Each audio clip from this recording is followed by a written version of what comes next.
Assalamualaikum warahmatullahi wabarakatuh. Alhamdulillahi nahmaduhu wa nasta'inuhu wa nastaghfiruh wa na'udzu billahi min syururi anfusina wa min sayyiati a'malina may yahdihillahu fala mudhillalah wa may yudhlil fala hadiyalah. Asyhadu an la ilaha illallah wahdahu la syarikalah wa asyhadu anna sayyidana Muhammadan abduhu wa rasuluhu la nabiyya ba'dah. Allahumma salli wa sallim wa barik ala sayyidina Muhammadin wa ala alihi wa sahbihi ajma'in, amma ba'du. Yang terhormat Ketua DKM Masjid Jami Al-Hikmah Bapak Suwasdi dan seluruh jajaran pengurus yang saya hormati, segenap jamaah salat subuh Masjid Jami Al-Hikmah Reni Jaya Pamulang Tangerang Selatan. Syukur alhamdulillah pada subuh kali ini saya bisa silaturahmi dengan Bapak Ibu sekalian, para jamaah Masjid Jami Al-Hikmah dalam rangka kunjungan ya. Alhamdulillah saya bisa sholat subuh berjamaah bersama Bapak Ibu sekalian meskipun situasinya hujan begini ya. Tadi saya berangkat pesimis nih, ada jamaah apa enggak ini ya. Ya alhamdulillah pas sampai ya alhamdulillah ada 2 saf ya yang ikut sholat berjamaah subuh pada pagi hari ini. Sholawat serta salam semoga senantiasa dilimpahkan kepada panutan kita Nabi besar Muhammad Sallallahu Alaihi Wasallam beserta seluruh keluarganya, para sahabatnya, dan mudah-mudahan kepada kita semua kelak mendapat syafaatnya di hari kiamat. Amin ya rabbal alamin. Para jamaah yang dirahmati Allah, yang pertama saya atas nama kantor Kementerian Agama Kota Tangerang Selatan mengucapkan terima kasih atas undangan silaturahminya dari DKM Masjid Jami Al-Hikmah Reni Jaya Pamulang. Pagi hari ini saya didampingi Pak Ustadz Usman. Ya, beliau asli orang Pamulang ini ya. Deket-deket sini sengaja saya ajak ya supaya ada yang nemenin. Ya. Di samping pengajian memang saya rutin Pak Suwasdi ke masjid-masjid sosialisasi program-program yang ada di Kementerian Agama Tangerang Selatan dan pemerintah Kota Tangerang Selatan. Salah satu program yang harus kita sukseskan di kalangan umat Islam khususnya adalah mengenai legalitas aset-aset umat Islam yang ada di Kota Tangerang Selatan. Baik dalam bentuk masjid, pondok pesantren, majelis taklim, dan berbagai macam lembaga-lembaga Islam lainnya. Jadi di Kota Tangerang Selatan ini sedang ada program yang pertama sertifikasi tanah wakaf, dan yang kedua adalah mengenai penertiban legalitas aset-aset tanah yang ada di pemerintah Kota Tangerang Selatan. Jadi kalau ada lembaga-lembaga pondok pesantren, masjid, majelis taklim yang status tanah wakafnya ya dibilang tanah wakaf tapi dokumennya belum ada, akte ikrar wakafnya belum ada ya, maka kami mendorong kepada seluruh umat Islam di Tangerang Selatan untuk mau mengurus akte ikrar tanah wakaf. Karena Tangerang Selatan ini ya suka ada aja gugatan-gugatan tanah wakaf. Jadi terkadang kalau tidak cepat dibuatkan dokumennya, tidak cepat diurus administrasinya, terkadang ada saja orang tuanya mewakafkan tanah tapi oleh anaknya malah digugat ya, atau dianggap tidak pernah mewakafkan. Nah makanya ini perlu cepat diurus administrasinya. Itu tidak henti-hentinya kami ingatkan ke masjid, musola dan lain sebagainya. Yang kedua, seandainya tanahnya itu berada di tanah milik pemerintah, pasos pasum dan lain sebagainya, kami pun mendorong supaya lembaga-lembaga Islam, DKM, ya, majelis taklim dan lain sebagainya untuk mengurus izin pemanfaatan tanah pasos pasumnya dengan persyaratan-persyaratan yang dipenuhi, ya. Umpamanya Masjid Jami Al-Hikmah ini sebagian wakaf, sebagian pasos-pasum umpamanya. Makanya yang wakaf silakan diurus di kantor Kementerian Agama Tangerang Selatan KUA. Nah, untuk yang pasos-pasumnya diurus di pemerintah Kota Tangerang Selatan. Nanti kita bantu rekomendasi segala persyaratan yang dibutuhkan.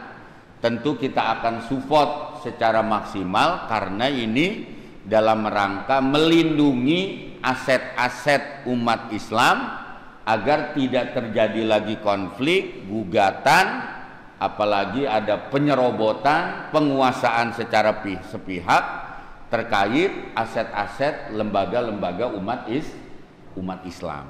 Jadi itu penting, Pak, ya.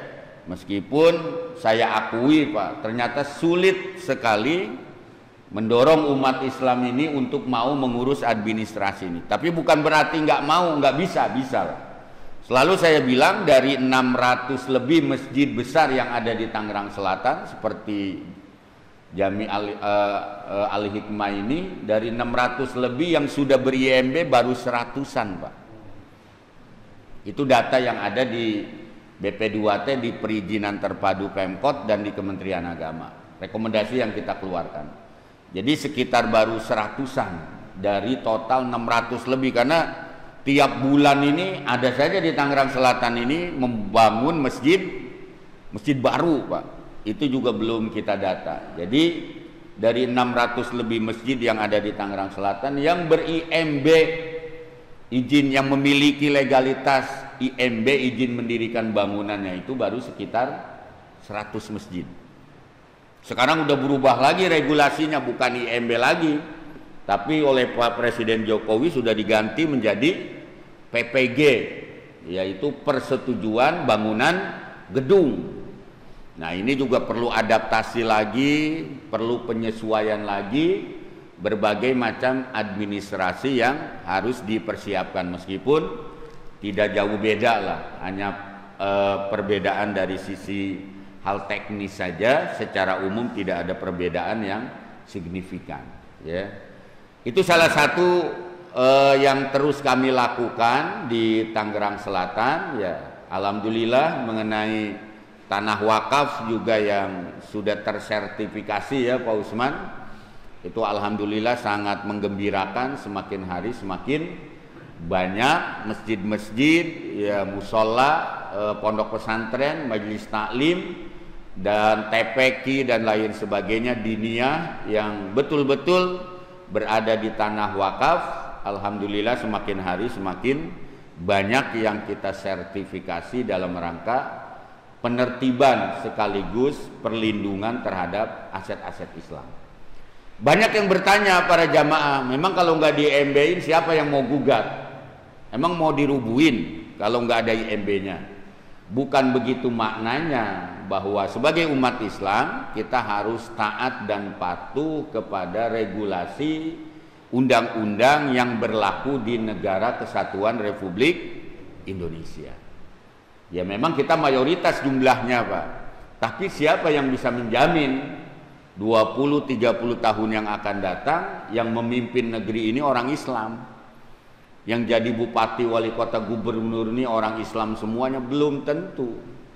Tergantung bagaimana, ya, persatuan dan kesatuan umat Islam, termasuk dalam demokrasinya, pemilihan gubernurnya, bupati, wali kotanya. Daripada kita berandai-andai, lebih baik kita bekerja mulai hari ini menyelamatkan, melindungi aset-aset umat Islam. Karena kalau sudah ada IMB, sudah ada persetujuan bangunan gedung, kalau sekarang secara hukum konvensional, hukum positif di negara kita itu sudah memenuhi regulasi yang ada di negara Republik Indonesia. Jadi gugatan-gugatan apapun itu akan sulit, ya, karena memang secara hukum sudah kita ikuti dan sudah terlindungi. Yang sering terjadi konflik itu kalau belum ada legalitas formal. Tanah wakaf, kata bapaknya ini tanah wakaf, tapi setelah meninggal dikonflikkan, keluarganya tidak menganggap itu tanah wakaf. Tapi kalau sudah di akte ikrar wakaf kan, sudah disertifikasi tanah wakafnya, tidak akan terjadi konflik, ya. Itu pentingnya kita harus mengingat terus tentang pentingnya melindungi aset-aset umat Islam. Nggak ada cara lain kecuali dengan kita tertib administrasi, Pak. Ini yang terus kita ingatkan, termasuk di wilayah Kecamatan Pamulang pun sama, tidak henti-hentinya kita ingatkan untuk mengurus legalitas aset-aset tanah yang ada di bangunan, di atasnya bangunan umat Islam. Termasuk Masjid Jami Al-Hikmah, ya Pak Suwasdi, ya. Alhamdulillah ini sudah diurus secara administratifnya. Mudah-mudahan ini betul-betul ya bisa menjadi aset umat Islam yang ada di Renijaya sini. Ya. Nanti turun temurun siapa aja DKM-nya, siapa aja pengurusnya, siapa ini kan nggak ada masalah, Pak. Karena secara legalitas masjid ini sudah tidak ada masalah. Ya. Yang sering jadi konflik itu adalah kalau administrasinya belum lengkap. Ya, perebutan antar DKM, antar ketua, antar pengurus dan lain sebagainya. Tapi kalau masjid ini sudah selesai secara legalitas, siapapun yang menjadi DKM besok, pergantian pengurus anak cucu kita nggak ada masalah, Pak. Karena tinggal memakmurkan saja, tinggal ngurus saja, secara izin prinsip ini sudah tidak ada masalah. Itu yang terus kita ingatkan kepada seluruh masjid-masjid khususnya yang ada di Tangerang Selatan. Para jamaah yang dirahmati Allah, itu pembukaan singkat dari kami dari kantor Kementerian Agama Tangerang Selatan. Tentu kami di Kementerian Agama Tangerang Selatan mengurusi pelayanan keagamaan, ya, bukan hanya wakaf seperti yang saya sampaikan, ngurusin juga masalah haji, umroh dan lain sebagainya. Termasuk tahun ini kita banyak sekali ditanya tahun ini apakah ada pemberangkatan haji atau tidak. Itu pas hampir tiap waktu.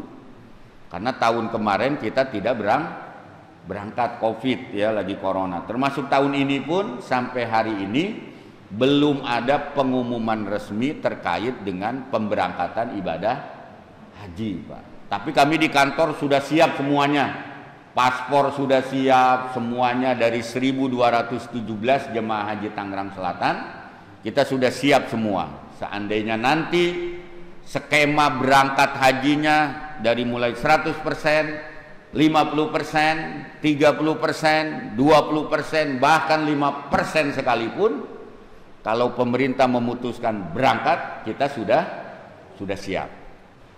Ya. Karena kita belum tahu, kalau berangkat juga nggak mungkin 100% kelihatannya.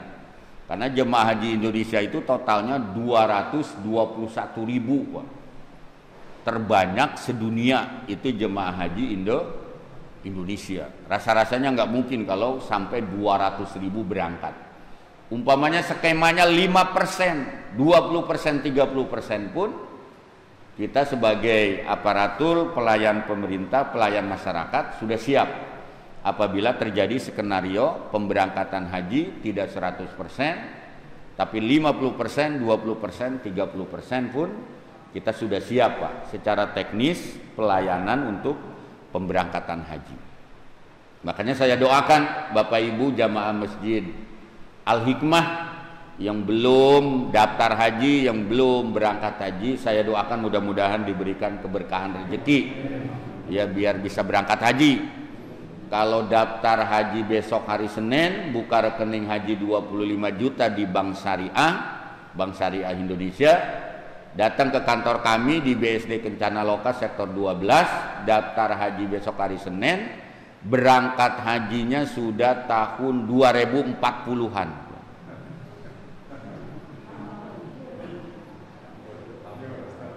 Berapa tahun? Ya. Itu estimasinya sudah pemberangkatan kalau daftar Senin itu dibuka di Siskuat Haji sudah di tahun 2040-an, ya. Itu estimasi pemberangkatannya. Itu buat yang daftar, Bu. Kalau yang belum daftar ya kapan tahu berangkatnya. Itu yang sudah resmi buka rekening haji di BPIH, lalu diinput di Siskoat Haji, itu estimasi berangkatnya sekitar tahun 2040. Ya, makanya silakan. Ya, yang penting Bapak Ibu daftar dulu.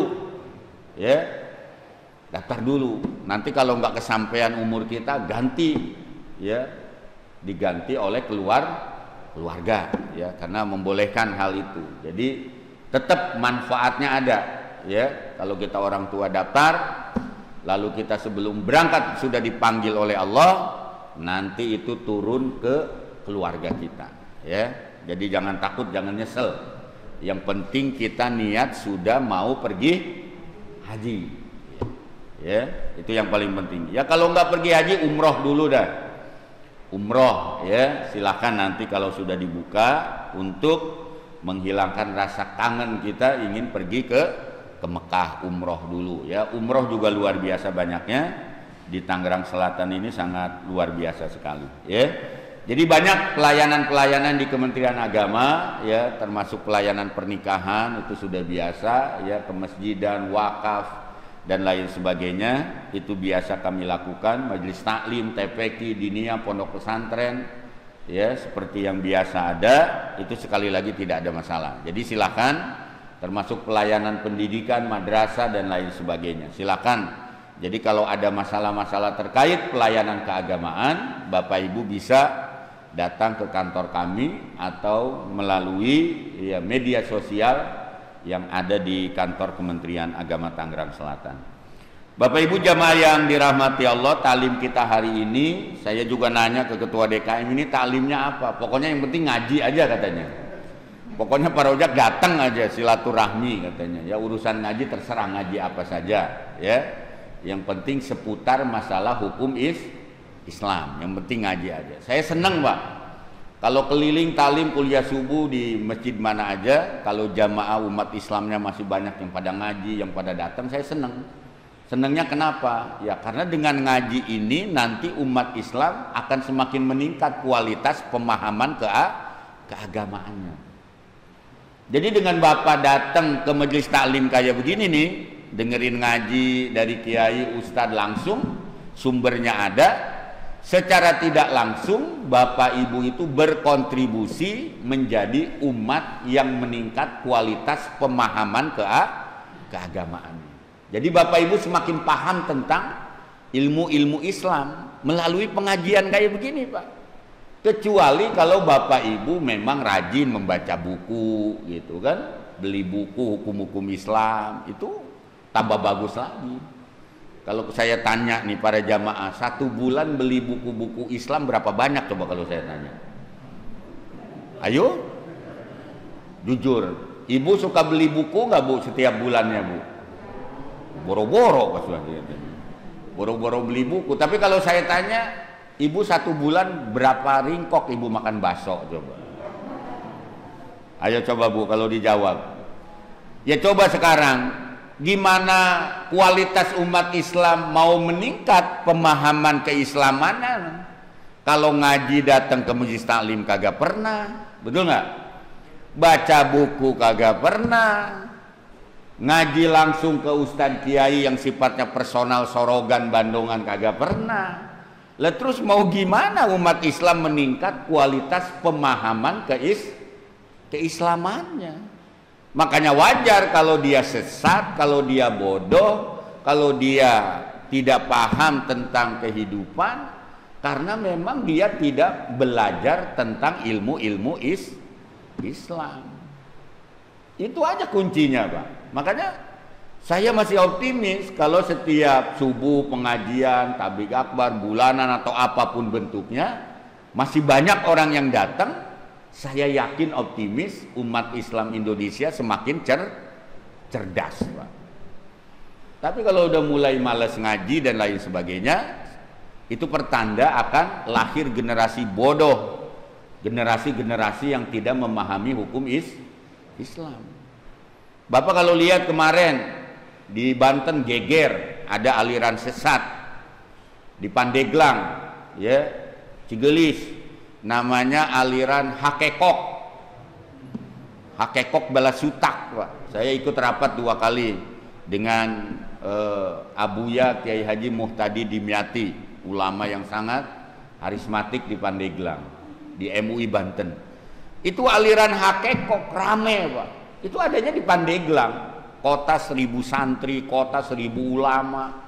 Di Pandeglang itu ribuan pesantren, Pak. Ustadz Kiai itu dari mulai langitan sampai biasa banyak sekali. Tapi kok kenapa ada aliran sesat di sana? Ya salah satu jawabannya mungkin karena dia tidak mau datang ke majelis taklim. Ya. Biarin nih banyak kiai, banyak ustadz, banyak pesantren, banyak pengajian. Kalau orang yang nggak datang ya nggak paham dia. Nah mungkin ini salah satunya analisanya, Pak. Kenapa di Pandeglang kok masih ada aliran sesat? Salah satu aliran sesatnya kenapa? Ya ritualnya itu mandi di balong, mandi di kolam, telanjang bulat, Pak. Laki-laki dan perempuan nggak pakai baju. Lalu ada bacaan-bacaan ritualnya, saya nggak hafal lah, puyeng bacanya juga ya. Ngapalinnya puyeng, Pak, ya, karena ya bukan ayat Quran, bukan apalah.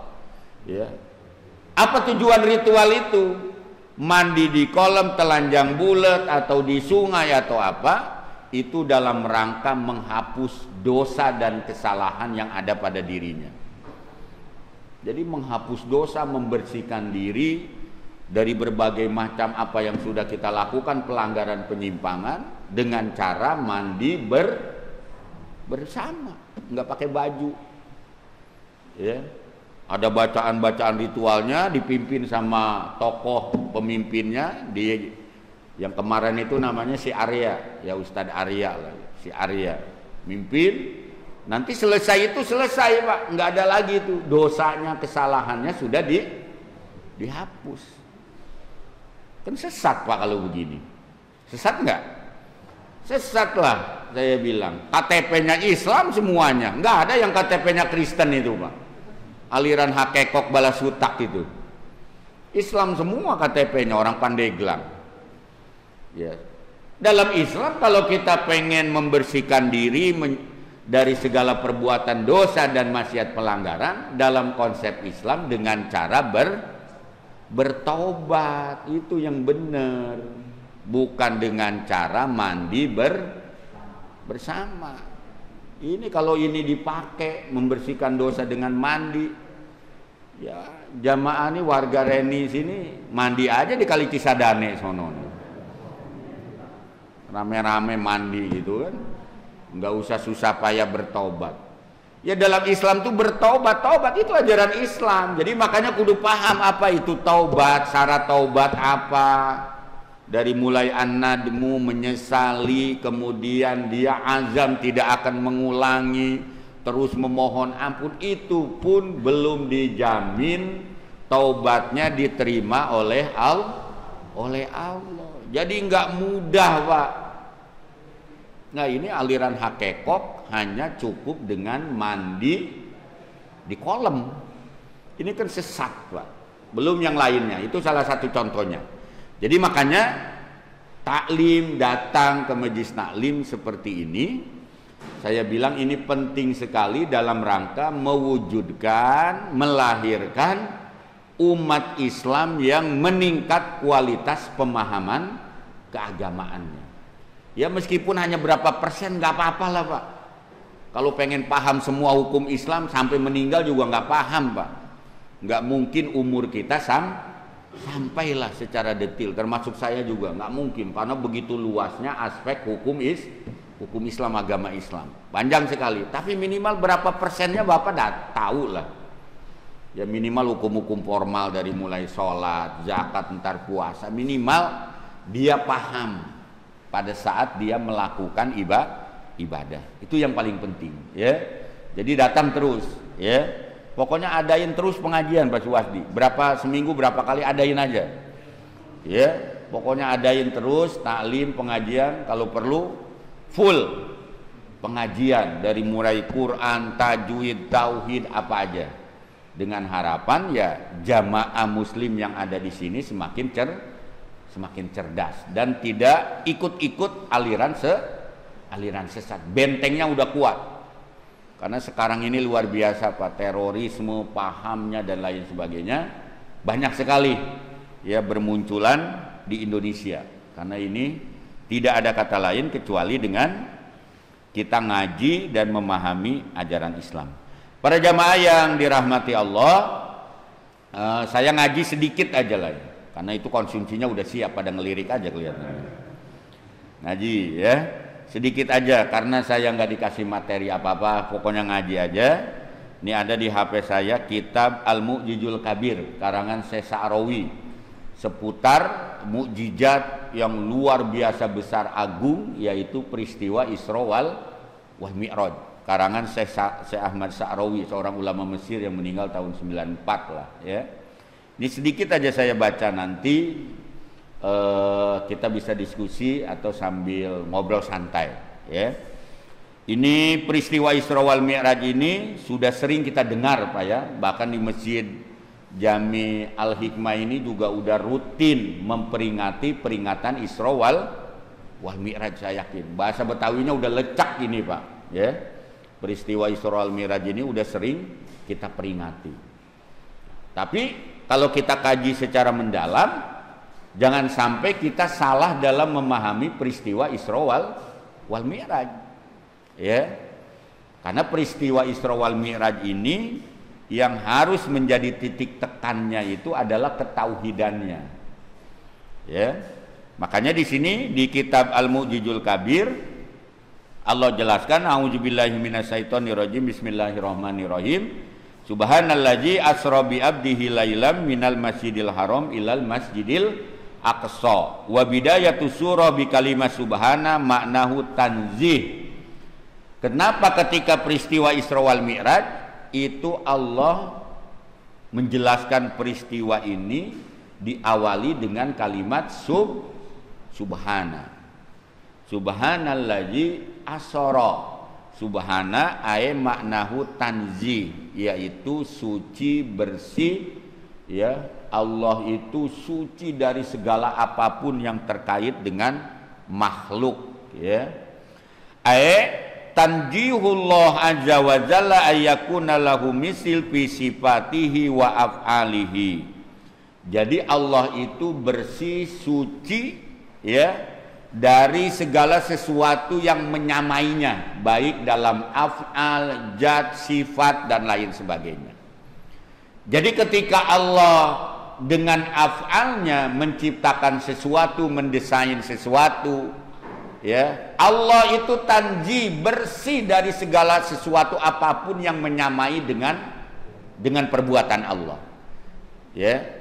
Jadi Bapak jangan punya pikiran Allah itu ciptaannya ada yang nyamain, itu nggak boleh Pak.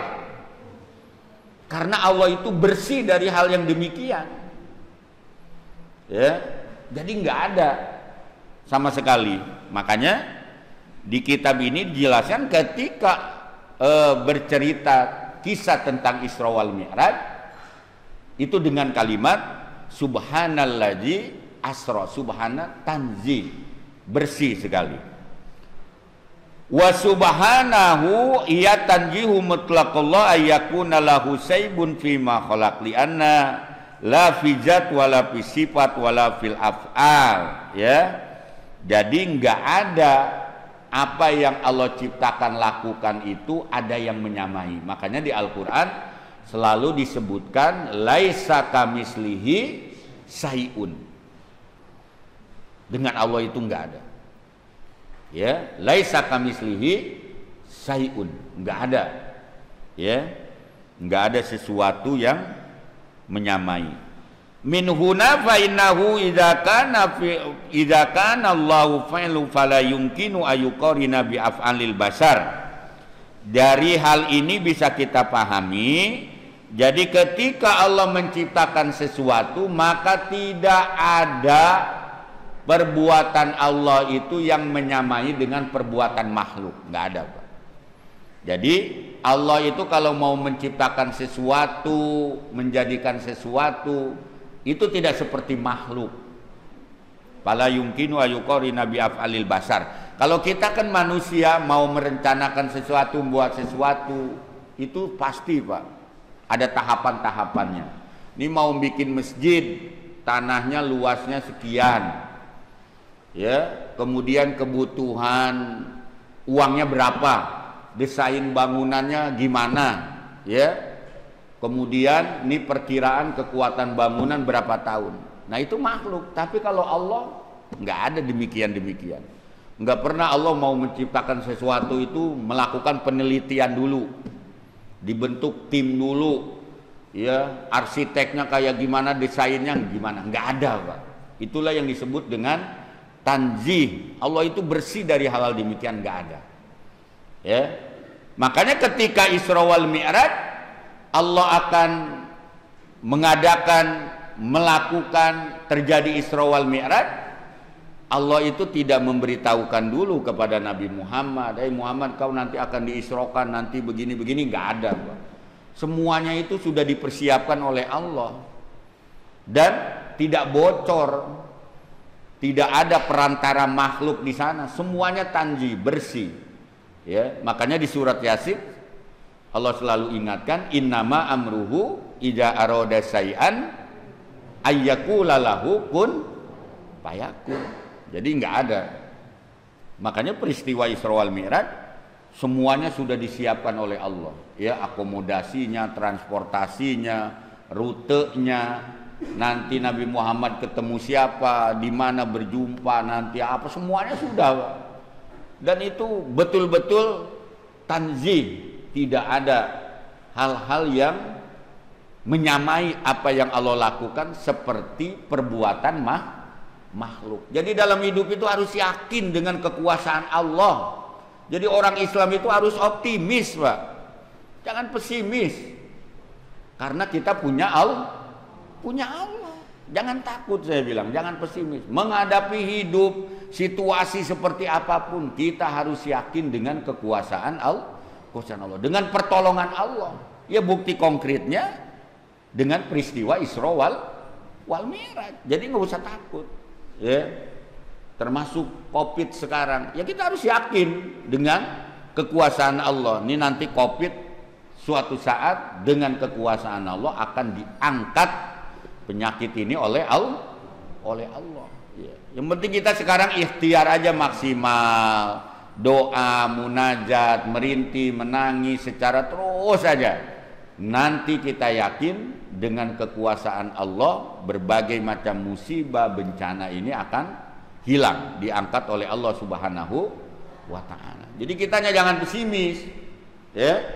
Ini terkadang ada umat Islam karena tidak kuat, karena lemah keimanan, mentalnya juga lemah, akhirnya menghadapi situasi sulit kita goyah Pak. Ya, kita goyah. Itu nggak boleh begitu. Kita harus membangun optimisme karena kita punya Allah. Dan sangat mudah bagi Allah, nggak sulit Pak, ya, seperti yang terjadi, ya. Walidzalika idza fa'alallah subhanahu wa ta'ala syai'an fala tas'al kaif. Jadi Allah kalau menciptakan sesuatu itu nggak nanya dulu, ya. Fala tas'al kaif, ini buat apa, ini untuk apa, pemanfaatannya apa, nggak pernah begitu Allah Pak. Beda dengan kita makhluk. Ini pakai apa sih bangun bangunan ini? Ya, pemerintah sering ditanya, ngapain sih pemerintah bangun itu? Tapi kalau Allah falatas al-kaif, nggak ada begitu-begituan.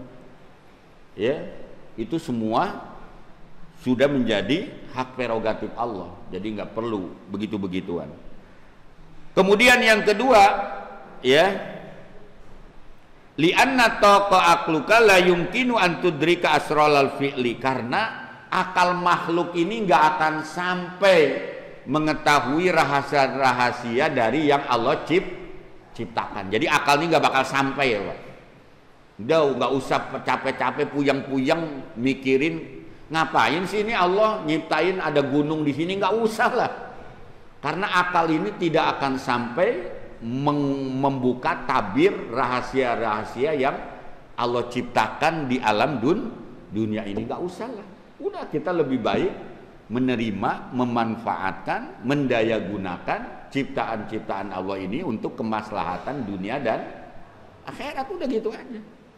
Ya meskipun dalam dunia akademik, dunia modern, dunia ilmiah diperbolehkan melakukan penelitian-penelitian apa yang ada di alam dunia makhluk ciptaan Allah ini. Ya, itu boleh-boleh saja.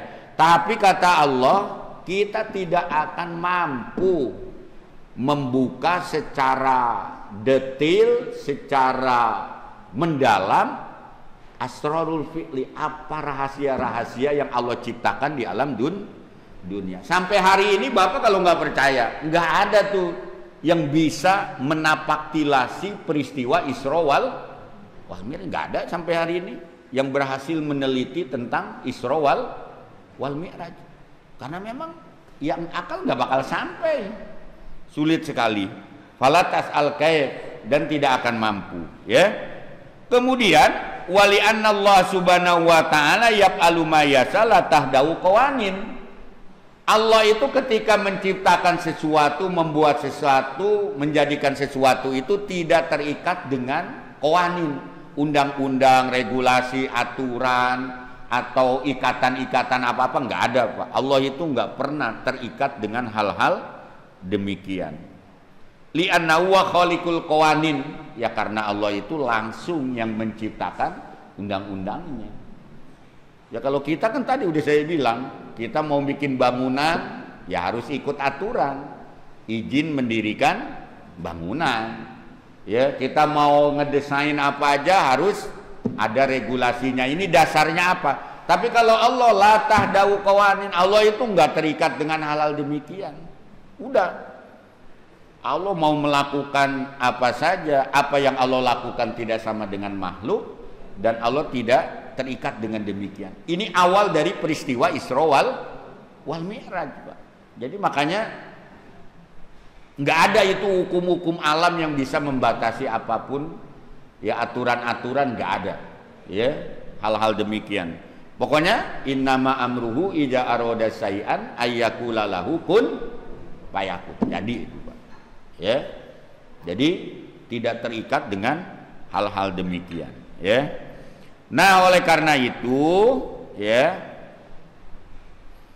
dalam kehidupan ini apapun bisa terjadi kalau memang itu berdasarkan iradatullah, kehendak Allah, Pak. Bahkan teori-teori, aturan, kebiasaan yang terjadi di alam dunia ini pun bisa bertolak belakang apa yang menjadi tabiat dan kebiasaan yang ada di alam dunia ini, sesuai dengan hukum-hukum alam yang ada. Contohnya saja, Pak, ini kata Sesarawi di sini jelaskan, fannaru khasiyatu wal ihraq walakin indama amsakal kufar bi Ibrahim alaihi salatu wassalam liyukhriqu finnar lam yaj'alillahu ta'ala Ibrahim. Jadi contohnya nih, Pak, api itu kan sifatnya membakar, betul nggak? Secara hukum alam kebiasaan, api itu sifatnya membakar, panas. Tapi dengan iradatullah, api itu bisa menjadi dingin, Pak. Seperti yang terjadi dalam kisah Nabi Ibrahim alaihissalam. Makanya kata Sesarawi, fannaru khasiyatu wal ihraq. Api itu sifat aslinya panas, membakar. Jadi orang kalau kena api luka, membakar. Tapi api, Allah itu ketika menjadikan api itu menjadi dingin ketika peristiwa dibakarnya Nabi Ibrahim alaihissalam, itu tidak lagi pakai apa-apapun. Nabi Ibrahim nggak disiram pakai air tuh, karena kita tahu ketika Nabi Ibrahim akan dibakar oleh Raja Namrud, ya, itu lihat api sudah menyala-nyala, kayu sudah sangat besar semuanya, pasukan udah siap. Nabi Ibrahim di borgol lah kalau sekarang diikat, diinikan, udah jelas-jelas kalau ukuran manusia Nabi Ibrahim hangus mati terbakar. Tapi lihat, Pak, fannaru khasiyatu wal ihraq. Ya. Apakah dengan cara Allah membuat Nabi Ibrahim nggak kebakar, api menjadi dingin itu dengan disiram dengan air? Kan enggak, Pak. atau dengan apinya dipadamkan. Di sini dijelaskan litutfi'un nar, dengan cara dimatikan apinya supaya Ibrahim gak kebakar. Enggak. Nabi Ibrahim tetap ketika diikat, dibakar, apinya menyala-nyala. Tapi yang terjadi adalah luar biasa. Sampai kayunya habis, sampai orang berduyun-duyun melihat, sampai semuanya selesai, Nabi Ibrahim masih tetap hidup.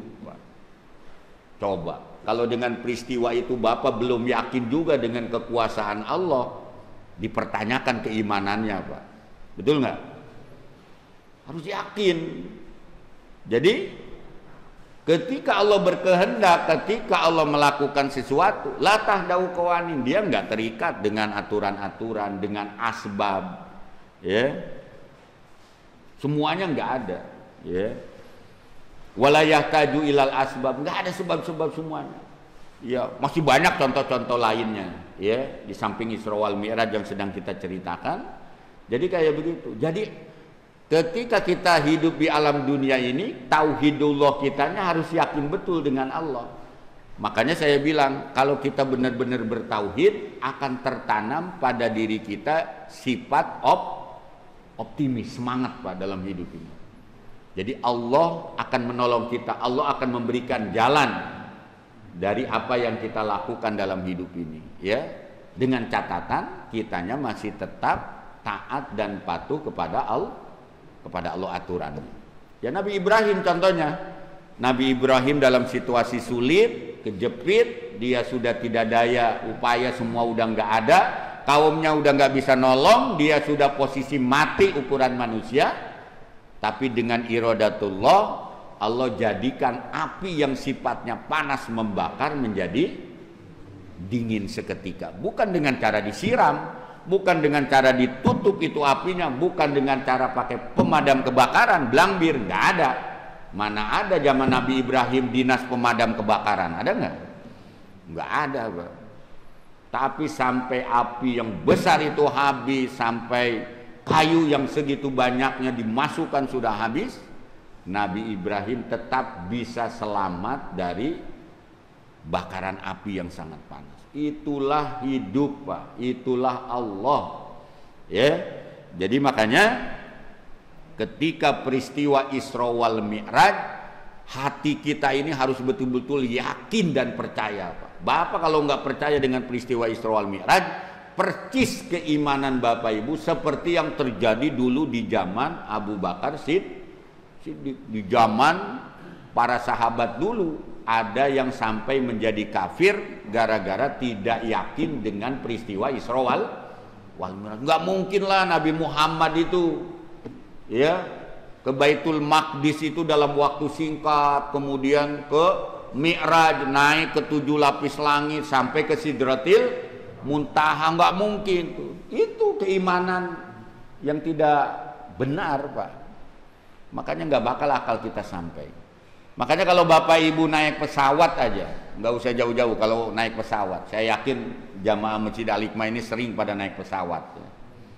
Yang sering mah gitu, ya, naik pesawat. Kalau Bapak naik pesawat, lalu pilot ngumumin para penumpang yang berbahagia, sekarang kita berada di ketinggian 10.000 kaki, dari daratan laut. 10.000. Coba Bapak bayangin. Saya pernah nanya, Bapak, ke pramugari atau ininya, ini ketinggian 10.000 kaki, kita berada di langit keberapa ini?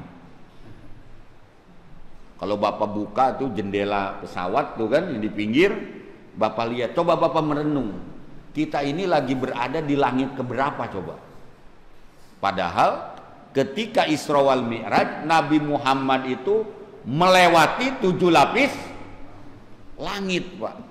Ketinggian Sriwijaya yang kemarin jatuh itu kan, dia berada di ketinggian berapa? 10.000 kaki dari bawah laut. Bayangkan, Pak, Nabi Muhammad itu tembus ketika Isra wal Mi'raj itu, tembus sampai ke 7 lapis langit. Kita juga bingung, ini gimana di Al-Quran disebut ada, ya, sab'a samawat, 7 lapis langit. Tapi kalau kita naik pesawat nanya ini langit keberapa juga nggak ada yang tahu.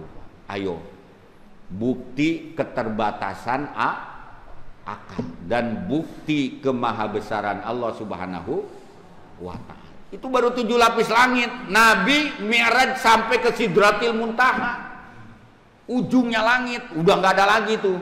Ya tambah puyeng lagi baik kita, Pak. Tambah puyeng lagi baik. Nggak bakal sampai akal.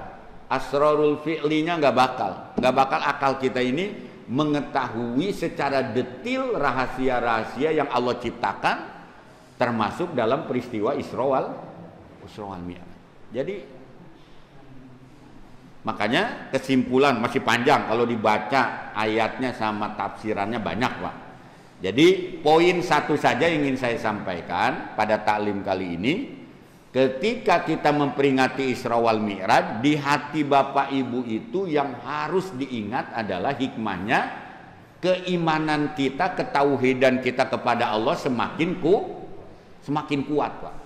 Jadi bukan Nabi Muhammadnya yang hebat, Pak, ketika Isra wal Mi'raj itu. Yang hebat siapa?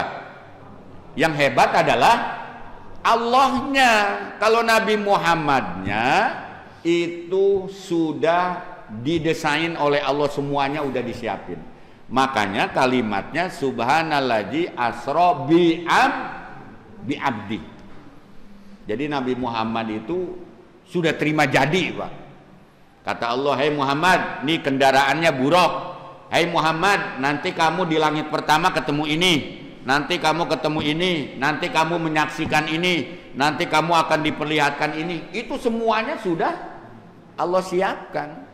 Makanya di kitab ini nanti dijelaskan secara detail, Pak. Jadi Nabi Muhammad tuh nggak punya kekuatan apa-apa, meskipun dia seorang nabi dan rasul, karena memang semuanya ini biiradatillah, dengan kehendak dan kebesaran Allah Subhanahu wa Ta'ala. Itu contohnya, ya. Makanya kalimat yang pertamanya adalah dengan kalimat subhanalladzi asra, maha suci, tanzih Allah dari segala yang menyamai makhluk, segala apa yang Allah lakukan, perbuat, ciptakan, tidak terikat dengan apapun. La tahdaul qawanin wala tas'al kaif wala tasalu wala yahtajul ilal asbab, nggak butuh dengan sebab-sebab dan lain sebagainya, nggak ada, ya. Ketika Allah melakukan sesuatu, menciptakan sesuatu, ada hal-hal yang demikian nggak ada pada diri Allah. Pada jamaah yang dirahmati Allah, itu aja, ya. Nanti kesiangan saya zolim, nasi udah siap soalnya, ya. Pada jamaah ntar mau hari Minggu mau olahraga atau mau apa silahkan, ya.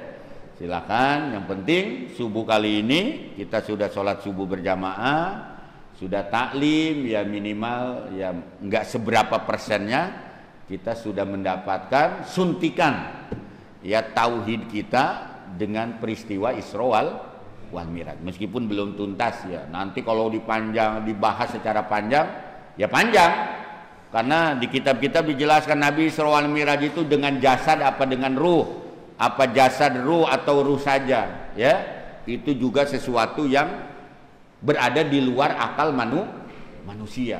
Logikanya kalau buruk dengan kecepatannya melebihi, wah kecepatan yang ini, logikanya kalau jasad itu tidak mungkin bisa, ya, dan lain sebagainya. Itu ada kajian-kajiannya, Pak. Tapi ingat, di balik itu semua yang harus kita ingat, itu semua karena kehendak Allah. Allah kalau Allah sudah berkehendak, apapun bisa terjadi, termasuk kehidupan di alam dunia ini. Oh ini nggak mungkin, tahu-tahu mungkin. Ah ini anak orang begini, kok jadi begini? Ya, sesuatu bisa terjadi. Makanya saya bilang kalau kita ngaku orang Islam, kita harus punya sifat optimis. Karena peristiwa Isra wal Mi'raj mengajarkan kita untuk optimis. Ketika Allah berkehendak, ketika Allah senang dengan kita, ketika Allah iradatullah ada pada diri kita, Allah mau ngangkat derajat kita, ya itu secepat kilat bisa terjadi. Seperti Nabi Muhammad diangkat derajatnya sampai ke Sidratil Muntaha, ya. Itu saja yang bisa saya sampaikan, mudah-mudahan ada manfaatnya. Mohon maaf apabila ada kekurangan ya. Ini silaturahmi saya pada pagi hari ini. Insya Allah lain waktu kita bisa silaturahmi di waktu-waktu yang akan datang. Mudah-mudahan kita diberikan umur yang panjang dan barokah sehingga kita sampai di bulan suci Ramadan yang sebentar lagi akan kita laksanakan. Sekian dan demikian, Allahul muwaffiq ila aqwamit thoriq. Wassalamualaikum warahmatullahi wabarakatuh.